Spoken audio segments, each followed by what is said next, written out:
नमस्कार, मैं वर्णिका और आप देख रहे हैं न्यूज लाइव। आईएमटी विश्वविद्यालय के छात्र छात्राओं ने वियतनाम में बढ़ाया देश का गौरव। अंतर्राष्ट्रीय एकेडमिक इमर्शन प्रोग्राम में लिया भाग। आईएमटी विश्वविद्यालय मेरठ के 6 विद्यार्थियों ने वियतनाम की प्रतिष्ठित वैन लैंग यूनिवर्सिटी में आयोजित अंतर्राष्ट्रीय एकेडमिक इमर्शन प्रोग्राम में प्रतिभाग कर विश्वविद्यालय के साथ देश का भी गौरव बढ़ाया है। इस दौरान विद्यार्थियों को वैश्विक शिक्षा प्रणाली, आधुनिक तकनीकों और अंतर्राष्ट्रीय उद्योग जगत की कार्यशैली को निकट से समझने का अवसर मिला। आईआईएमटी विश्वविद्यालय के director international affairs and admission R K. Sharma के अनुसार डॉक्टर आर. जयलक्ष्मी के नेतृत्व में Ritika Rajput BBA, Kaushal Yadav BCA, Deepak Kumar Dhaka BCA, Mohammad Saif Khan B Tech mechanical engineering, Aditya Vashishtha B Tech computer science और Happy Singh B Tech CS AIML Vietnam पहुंचे और इस कार्यक्रम में प्रतिभाग किया। विद्यार्थियों की इस उपलब्धि पर आईआईएमटी विश्वविद्यालय के कुलाधिपति श्री योगेश मोहन जी गुप्ता ने एकेडमिक इमर्शन प्रोग्राम विभिन्न संस्कृतियों, नई तकनीकों और वैश्विक उद्योगों की कार्य प्रणाली को समझने का अवसर प्रदान करने के साथ विद्यार्थियों के व्यक्तित्व, नेतृत्व क्षमता, संचार कौशल और व्यावसायिक दृष्टिकोण को नई दिशा प्रदान करते हैं। विद्यार्थियों ने भी अपने अनुभव साझा करते हुए कहा कि वियतनाम में उन्हें नई शिक्षा पद्धतियों, नवाचार, उद्योग जगत और विभिन्न देशों के विद्यार्थियों से संवाद करने का अवसर मिला।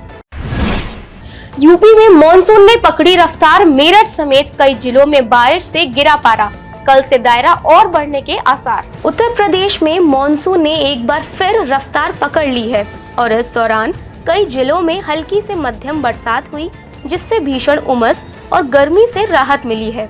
मौसम विभाग के अनुसार कल से बारिश का दायरा और बढ़ेगा।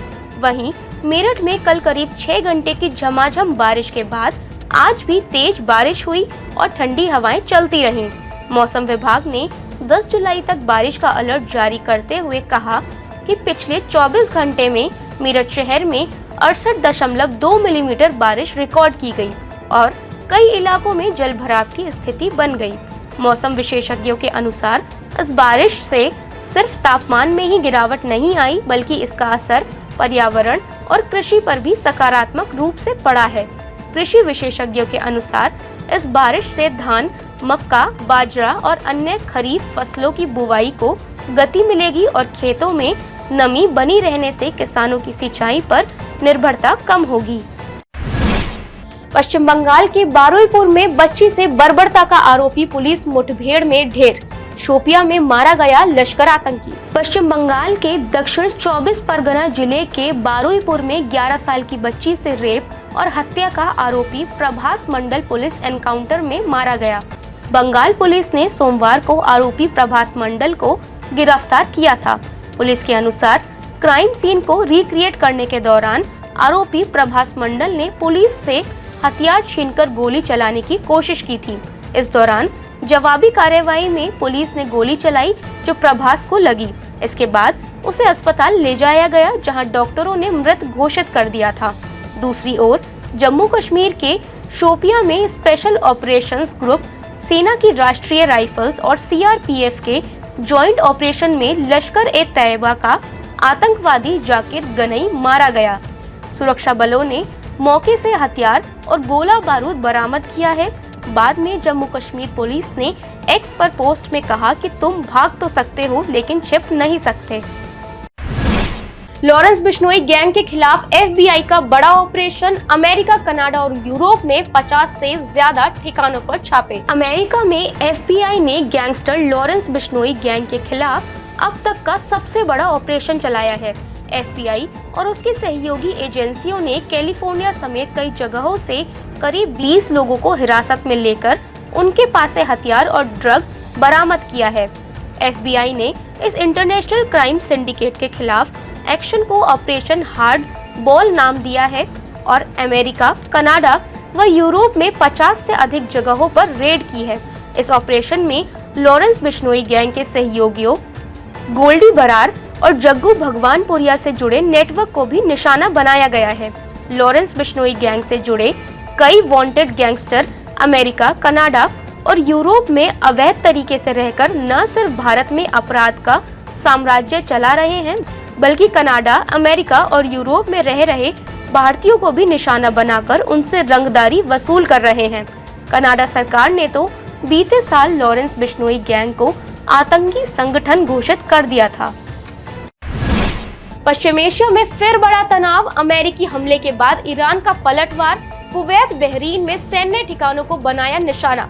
अमेरिका ने दोबारा लगाए प्रतिबंध। पश्चिम एशिया में 4 महीने से जारी संघर्ष में नया मोड़ आ गया है। बीते दिनों अमेरिका और ईरान के बीच हुआ 60 दिनों का संघर्ष विराम महज 2 हफ्ते में ही टूट गया है। होर्मुज में 3 कॉमर्शियल जहाजों पर ईरानी हमले के बाद अमेरिका ने एक बार फिर ईरान पर हमला किया, तो जवाब में ईरान ने कुवैत और बहरीन में अमेरिकी सैन्य ठिकानों को निशाना बनाया है। अमेरिकी सेंट्रल कमांड ने कहा कि ईरान के 80 से ज्यादा सैन्य ठिकानों को ध्वस्त कर दिया गया है, जिनमें हवाई रक्षा सिस्टम, सैन्य कमांड और कंट्रोल नेटवर्क, तटीय रडार और जहाज रोधी मिसाइल ठिकानों के साथ 60 से ज्यादा छोटी नावें शामिल हैं। इसके साथ ही अमेरिका ने ईरान पर फिर प्रतिबंध लगा दिया है, जिससे वह किसी देश को तेल नहीं बेच सकेगा। हालांकि ईरान के तेल को लेकर जो पुराने सौदे प्रोसेस में हैं, उनके लिए 17 जुलाई तक का समय दिया गया है, लेकिन वह पैसा एक फ्रीज अकाउंट में रहेगा। दूसरी ओर ईरानी उप विदेश मंत्री काजेम गारिबाबादी ने कहा कि ईरान अपने राष्ट्रीय हितों की रक्षा के लिए कड़ा पलटवार करेगा और अमेरिका को इस उल्लंघन के गंभीर परिणाम भुगतने होंगे। पश्चिम एशिया में तनाव फिर बढ़ने से शेयर बाजार में गिरावट। सेंसेक्स 500 अंक लुढ़का, निफ्टी भी टूटा। पश्चिम एशिया में एक बार फिर तनाव बढ़ने से कच्चे तेल के दामों में उछाल आ गया। इसका असर घरेलू शेयर बाजार में भी देखने को मिला और शुरुआती कारोबार में बीएसई सेंसेक्स में 500 अंक से ज्यादा गिरावट आई।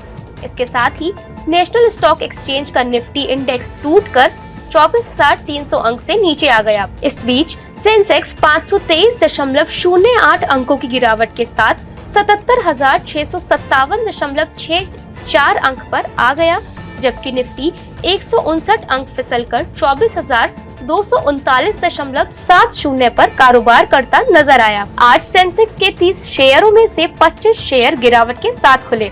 इनमें Indigo, Asian paints, Bajaj finance, Reliance, Larsen and Toubro, Tata steel और बजाज फिनसर्व में उल्लेखनीय गिरावट आई।